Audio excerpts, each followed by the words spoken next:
ഇറാനെതിരെയുള്ള സാമ്പത്തിക യുദ്ധം പുതിയ തലത്തിലേക്ക് ഉയർത്തിക്കൊണ്ട് അമേരിക്കൻ പ്രസിഡന്റ് ഡൊണാൾഡ് ട്രംപ് ശക്തമായ നടപടികളുമായി രംഗത്തെത്തിയിരിക്കുകയാണ്.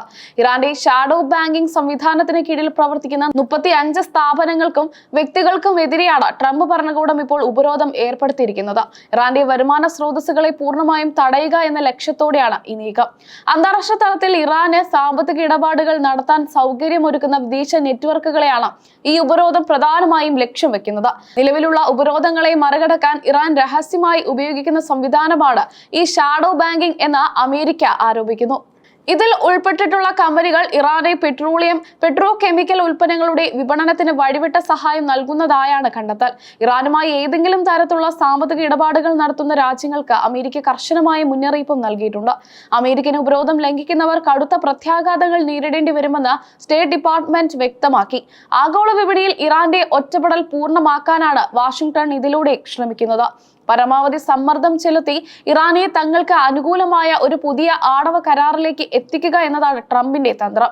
ഇറാന്റെ സാമ്പത്തിക ശേഷി ഇല്ലാതാക്കുന്നതിലൂടെ അവരെ ചർച്ചാമേശയിലേക്ക് കൊണ്ടുവരാൻ കഴിയുമെന്ന് അമേരിക്ക വിശ്വസിക്കുന്നു. എന്നാൽ ഇതൊരു ദീർഘകാല പോരാട്ടമായിരിക്കണമെന്ന സൂചനയും വൈറ്റ് ഹൗസ് നൽകുന്നുണ്ട്. ഒരു മോശം കരാറിനായി തങ്ങൾ ധൃതി കാണിക്കില്ലെന്ന് അമേരിക്കൻ ഭരണകൂടം ആവർത്തിച്ചു വ്യക്തമാക്കി. അമേരിക്കയുടെയും സഖ്യകക്ഷികളുടെയും സുരക്ഷ പൂർണ്ണമായും ഉറപ്പുവരുത്തുന്ന വ്യവസ്ഥകൾ ഉൾപ്പെട്ടാൽ മാത്രമേ കരാറിൽ ഒപ്പിടൂ എന്നാണ് ട്രംപിന്റെ നിലപാട്. ഇറാന്റെ ബാലിസ്റ്റിക് മിസൈൽ പദ്ധതികളും മേഖലയിലെ സായുധ ഗ്രൂപ്പുകൾക്കുള്ള പിന്തുണയും അവസാനിപ്പിക്കണമെന്ന ആവശ്യത്തിൽ അമേരിക്ക ഉറച്ചു നിൽക്കുന്നു. അതേസമയം ഗൾഫ് മേഖലയിലെ നിർണായക കപ്പൽ പാതയായ ഹോർമുസ് കടലിടുക്കുമായി ബന്ധപ്പെട്ട ചർച്ചകൾ വഴിമുട്ടി നിൽക്കുകയാണ്. ഹോർമുസ് തുറന്നു നൽകുന്നതിന് ഇറാൻ മുന്നോട്ട് വെച്ച ചില നിർദ്ദേശങ്ങൾ ട്രംപ് ഭരണകൂടം തള്ളിയതായാണ് റിപ്പോർട്ടുകൾ. ഈ വിഷയത്തിൽ ഇറാൻ വലിയ സമ്മർദ്ദത്തിലാണെന്ന് അമേരിക്കൻ വൃത്തങ്ങൾ അവകാശപ്പെടുന്നു. ഇറാൻ സാമ്പത്തികമായി തകർച്ചയുടെ വക്കിലാണെന്നും എത്രയും പെട്ടെന്ന് ഹോർമുസ് തുറന്നു കിട്ടണമെന്ന് അവർ അമേരിക്കയോട് ആവശ്യപ്പെട്ടതായും ട്രംപ് പ്രസ്താവിച്ചു. മേഖലയിലെ പിരിമുറുക്കം ലഘൂകരിക്കുന്നതിന് ഇറാൻ ചില പുതിയ നിർദ്ദേശങ്ങൾ മുന്നോട്ട് വെച്ചിട്ടുണ്ട്. ഈ നിർദ്ദേശങ്ങൾ തള്ളിക്കളയാതെ തന്റെ സുരക്ഷാ ഉപദേശകരുമായി ട്രംപ് ഗൗരവകരമായ കൂടിയാലോചനകൾ നടത്തിവരികയാണ്. ഹോർമുസ് കടലിടുക്കിലെ ഇറാൻ ഏർപ്പെടുത്തിയിട്ടുള്ള നിയന്ത്രണങ്ങളെയും ഉപരോധത്തെയും ഗൾഫ് സഹകരണ കൗൺസിൽ ശക്തമായി അപലപിച്ചു. കപ്പൽ ഗതാഗതം യുദ്ധത്തിന് മുമ്പുള്ള സാഹചര്യത്തിലേക്ക് മാറണമെന്നാണ് GCCയുടെ ആവശ്യം. ആഗോള എണ്ണ വിപണിയും വ്യാപാരത്തെയും ഈ തടസ്സങ്ങൾ ബാധിക്കുമെന്ന് GCC അംഗരാജ്യങ്ങൾ ആശങ്ക പ്രകടിപ്പിച്ചു. ഗൾഫ് മേഖലയിലെ സ്ഥിതിഗതികൾ സങ്കീർണമാകുന്നത് അന്താരാഷ്ട്ര വിപണിയിൽ ഇന്ധനവില വർദ്ധിക്കാൻ ഇടയാക്കിയിട്ടുണ്ട്. വാണിജ്യ കപ്പലുകൾക്ക് നേരെ ഉണ്ടാകുന്ന ഭീഷണികൾ ആഗോള വ്യാപാര സുരക്ഷയ്ക്ക് വെല്ലുവിളിയാണെന്ന് പാശ്ചാത്യ രാജ്യങ്ങൾ വാദിക്കുന്നു.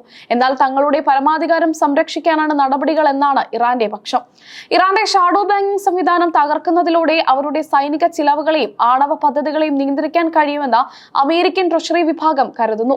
വിദേശ ബാങ്കുകളിലൂടെയും കടലാസ് കമ്പനികളിലൂടെയും ഇറാൻ നടത്തുന്ന ശതകോടിക്കണക്കിന് ഡോളറിന്റെ ഇടപാടുകൾ ഇതോടെ മരവിക്കപ്പെടും. ഈ ഉപരോധം ചൈന, UAE തുടങ്ങിയ രാജ്യങ്ങളിലെ ചില കമ്പനികളെയും ബാധിച്ചിട്ടുണ്ട്. ഇറാന്റെ എണ്ണ ഇറക്കുമതി ചെയ്യുന്നതിനോ പണം കൈമാറുന്നതിനോ സഹായിക്കുന്ന ഏത് സ്ഥാപനവും അമേരിക്കയുടെ കരിമ്പട്ടികയിൽ ഇടം പിടിക്കും. ഇത് ആഗോള ബാങ്കിംഗ് മേഖലയിൽ വലിയ ചലനങ്ങൾ ഉണ്ടാക്കുന്നുണ്ട്. അമേരിക്കയുടെ നീക്കങ്ങൾക്കെതിരെ ഇറാൻ കടുത്ത ഭാഷയിലാണ് പ്രതികരിക്കുന്നത്. സാമ്പത്തിക ഭീകരതയാണ് അമേരിക്ക നടത്തുന്നതെന്ന് ഇറാൻ വിദേശകാര്യ മന്ത്രാലയം കുറ്റപ്പെടുത്തി. ഉപരോധങ്ങളെ അതിജീവിക്കാനുള്ള ശേഷി തങ്ങൾക്കുണ്ടെന്നും സമ്മർദ്ദങ്ങൾക്ക് വഴങ്ങി കീഴടങ്ങില്ലെന്നും ഇറാൻ വ്യക്തമാക്കിയിട്ടുണ്ട്. മേഖലയിലെ സംഘർഷം ലഘൂകരിക്കാൻ ഫ്രാൻസ് ഉൾപ്പെടെയുള്ള യൂറോപ്യൻ രാജ്യങ്ങൾ മധ്യസ്ഥ ശ്രമങ്ങൾ നടത്തുന്നുണ്ടെങ്കിലും ട്രംപിന്റെ കർക്കശമായ നിലപാട് ഇതിന് തടസ്സമാകുന്നു. ഉപരോധങ്ങളിൽ ഇളവ് നൽകാതെ ചർച്ചയ്ക്കില്ലെന്നാണ് ഇറാന്റെ വാശി. എന്നാൽ ഇളവുകൾ നൽകാൻ ട്രംപ് തയ്യാറല്ല. ഹോർമുസ് കടലിടുക്കിലെ സുരക്ഷ ഉറപ്പാക്കാൻ ഒരു അന്താരാഷ്ട്ര സഖ്യം രൂപീകരിക്കാൻ അമേരിക്ക നേരത്തെ ശ്രമിച്ചിരുന്നു. ഇതിനോടുള്ള ഇറാന്റെ പ്രകോപനപരമായ നിലപാടാണ് ഇപ്പോൾ പുതിയ ഉപരോധങ്ങളിലേക്ക് നയിച്ചിരിക്കുന്നത്. വിമാനവാഹിനി കപ്പലുകളും ബോംബുകളും വിന്യസിച്ചുകൊണ്ട് സൈനികമായ കരുത്തും അമേരിക്ക പ്രകടിപ്പിക്കുന്നുണ്ട്.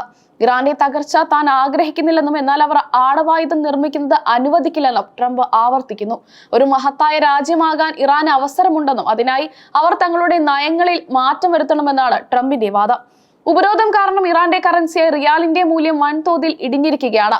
രാജ്യത്ത് പണപ്പെരുപ്പം കുതിച്ചുയരുകയും ജനജീവിതം ദുസ്സഹമാവുകയും ചെയ്തിട്ടുണ്ട്. ഈ ആഭ്യന്തര സമ്മർദ്ദം ഭരണകൂടത്തെ ചർച്ചകളിലേക്ക് നയിക്കുമെന്നാണ് വാഷിംഗ്ടണിന്റെ കണക്കുകൂട്ടൽ. GCC രാജ്യങ്ങൾ അമേരിക്കയുടെ നീക്കങ്ങൾക്ക് വലിയ തോതിൽ പിന്തുണ നൽകുന്നുണ്ട്. ഇറാന്റെ പ്രാദേശിക ഇടപെടലുകൾ തങ്ങളുടെ സുരക്ഷയ്ക്ക് ഭീഷണിയാണെന്ന് സൗദി അറേബ്യയും UAEയും കരുതുന്നു. അതിനാൽ ഉപരോധങ്ങൾ ശക്തമാകുന്നതിനെ അവർ സ്വാഗതം ചെയ്യുന്നു. യുദ്ധത്തിന് താല്പര്യമില്ലെന്ന് ഇരുപക്ഷവും പറയുന്നുണ്ടെങ്കിലും ചെറിയൊരു പിഴവ് പോലും വലിയൊരു സൈനിക ഏറ്റുമുട്ടലിലേക്ക് നയിക്കാവുന്ന സാഹചര്യമാണ് ഗൾഫിലുള്ളത്. സൈനിക നീക്കങ്ങളെക്കാൾ സാമ്പത്തികമായി ശ്വാസം മുട്ടിക്കുന്ന തന്ത്രത്തിനാണ് ട്രംപ് മുൻഗണന നൽകുന്നത്. വരും ദിവസങ്ങളിൽ കൂടുതൽ സ്ഥാപനങ്ങൾക്കെതിരെ നടപടി ഉണ്ടാകുമെന്ന സൂചനയാണ് പുറത്തുവരുന്നത്. സൈബർ ആക്രമണങ്ങളും സാമ്പത്തിക ഉപരോധങ്ങളും സമന്വയിപ്പിച്ചുകൊണ്ടുള്ള ഒരു ഹൈബ്രിഡ് യുദ്ധം കൂടിയാണ് ഇവിടെ നടക്കുന്നത്. ഇത് ഇറാന്റെ ഭരണ സംവിധാനത്തെ എത്രത്തോളം ബാധിക്കുമെന്ന് ലോകം ഉറ്റുനോക്കുന്നു. അമേരിക്കൻ തിരഞ്ഞെടുപ്പിന് മുന്നോടിയായി ഇറാന്റെ കാര്യത്തിൽ ഒരു നിർണായക വിജയം നേടിയെടുക്കാനാണ് ട്രംപ് ശ്രമിക്കുന്നത്. ഒരു കരാറിൽ എത്താൻ കഴിഞ്ഞാൽ അത് തന്റെ വിദേശ നയത്തിന്റെ വിജയമായി ഉയർത്തിക്കാട്ടാൻ അദ്ദേഹത്തിന് സാധിക്കും. എന്നാൽ ഇറാന്റെ ഉറച്ച നിലപാട് ഈ നീക്കങ്ങൾക്ക് വലിയ വെല്ലുവിളിയാണ് ഉയർത്തുന്നത്.